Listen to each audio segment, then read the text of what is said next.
salutations, respect, and love. I am Scott, and you, my dear little friend, have wandered onto the Prog Corner. It's the #1 prog rock channel on all of YouTube, and today I'm going to be talking about contractual obligation albums.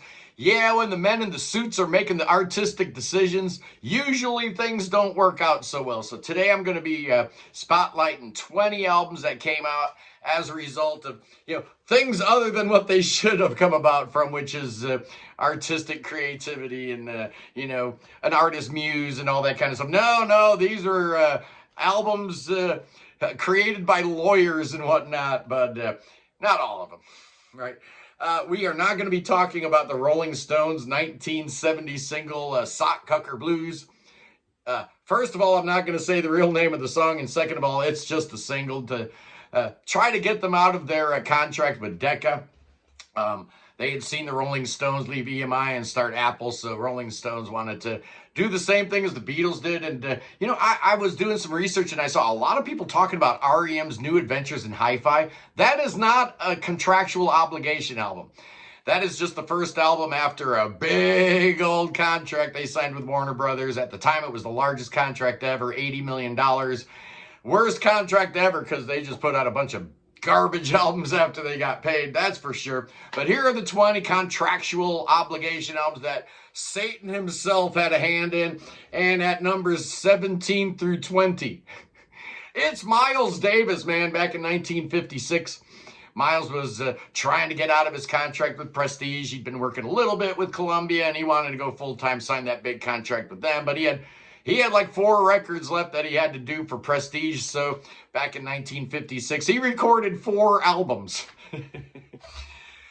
Cooking with Miles Davis came out in 1957. Relaxing with Miles Davis came out in 1958. Working with Miles Davis came out in 1960. And then finally, Steamin' with Miles Davis came out in 1961, I guess. All of this was done on 2 different sessions in 1956. It's Miles, it's John Coltrane, Paul Chambers, Red Garland, Philly Joe Jones. These records shouldn't have been any good, but to a lot of people, they're the highlight of the hard bop genre, whatever that is. I'll have to ask my dad. He knows a little more about that than I do. At number 16, back in 1973, Columbia released Dylan.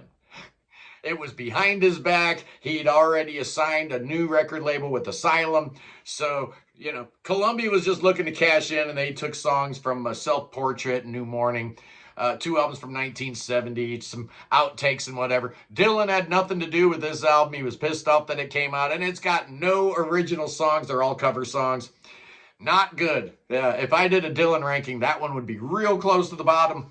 At number 15, 1975, John Lennon dropped Rock and Roll, and the whole purpose for this was some kind of lawsuit that he had going on with Morris Levi, a publisher who claimed that Come Together by the Beatles ripped off Chuck Berry. So the publishing firm that had the rights to the Chuck Berry catalog demanded that John Lennon put some songs from his catalog, the stuff that he was in charge of. And as a result, you get Rock and Roll, and it's all covers, So this was obviously to fulfill a contract, and a lawsuit with Morris Levi had nothing to do with John Lennon's contract with the label at this point. But he was a confused guy at this point. He'd broken up with Yoko, and he's hanging out with May Pang at this time. So John Lennon was in a fog, absolutely. At number 14, this one's a little too on the nose.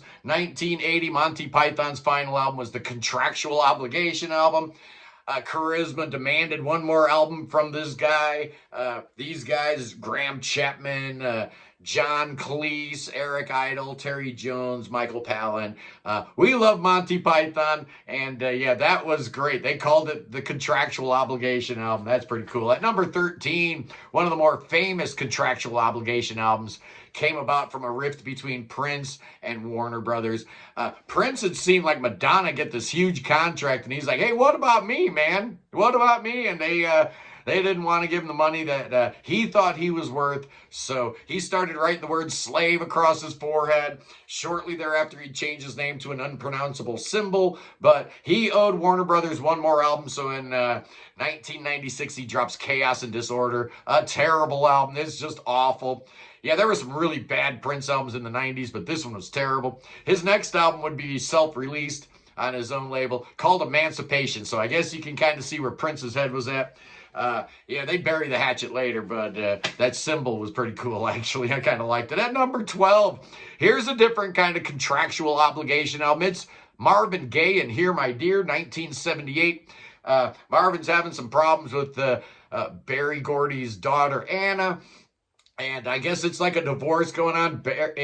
Barry's pissed off. He's not happy with our boy Marvin Gaye. And Marvin Gaye is flying high, right? He just came off of what's going on and whatnot. So he puts out...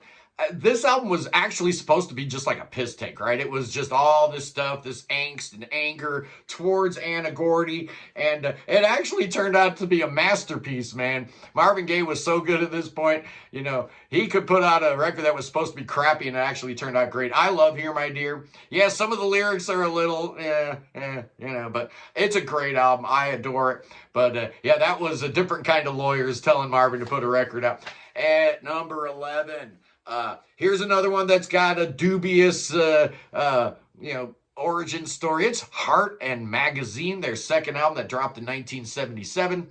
Apparently, Mushroom Records demanded one more album from Heart after the great sales of Dreamboat Annie. I can't blame them, but apparently the album was unfinished, so they just went ahead and released it as is. Heart was not happy at all, so it fulfilled the contract, but Heart had nothing to do with it, so they're not really to blame. It's still not a bad album, actually, but once they got on the major, you know what happened. They took off and became a big old band, and at number 10, I keep reading about this as being a contractual obligation album, but I'm a little confused. It's Vanilla Fudge's second album, The Beat Goes On.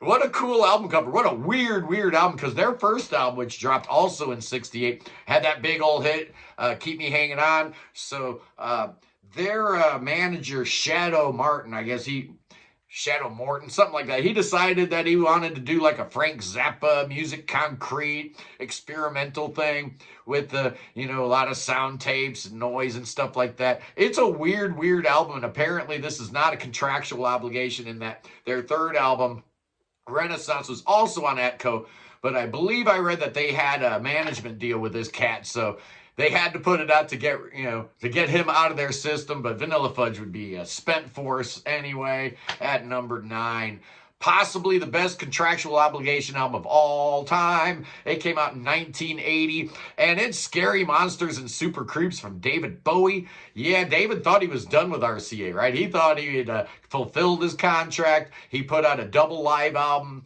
and David Live, and I guess he figured that was it, I'm done. And the label's like, that only counts for one. You owe us one more. So instead of, dropping a piece of crap like a lot of artists might, he drops a stone cold masterpiece, man. That's how you do it. If you got a contract and you owe the label one more record, do it like Bowie. Don't do it like some of these others on the list. At number 8, guy named Mike Oldfield had been bedfellows with Richard Branson since the beginning. They really helped each other come up in the world, right? Made Branson a billionaire, made Oldfield a millionaire. But by the time their 14th album, Michael Oldfield's 14th album, yeah, he calls himself Michael Oldfield on this. It's Heaven's Open, and it's absolutely terrible. This was a middle finger to Richard Branson, absolutely one of his worst albums, possibly his worst album. And then to, kind of double down on it, his very first album with the new label is the stone cold masterpiece, Amarok. Yeah, Mike Oldfield was telling Richard Branson something with this record. Absolutely he was. At number 7, is this a contractual obligation album, or is this just one of the most unusual records of all time?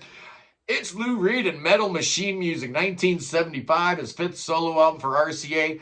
I say it's not really a contractual obligation album because his next couple records were also on RCA, so I'm not really sure, but either way, it definitely was a record that made the executives at RCA kind of scratch their heads and wonder, do we need this Lou Reed guy on our label at all? I thought he was good with the, Walk on the Wild Side and stuff like that, getting some hits. But then he puts this thing out, man. It only lasted on the store shelves for like 3 weeks, and then RCA pulled it, which kind of helped to create this whole, idea of Metal Machine music as being something bigger than it is. It's just noise, man. That's all it is. It's just noise. It's fine if you like noise.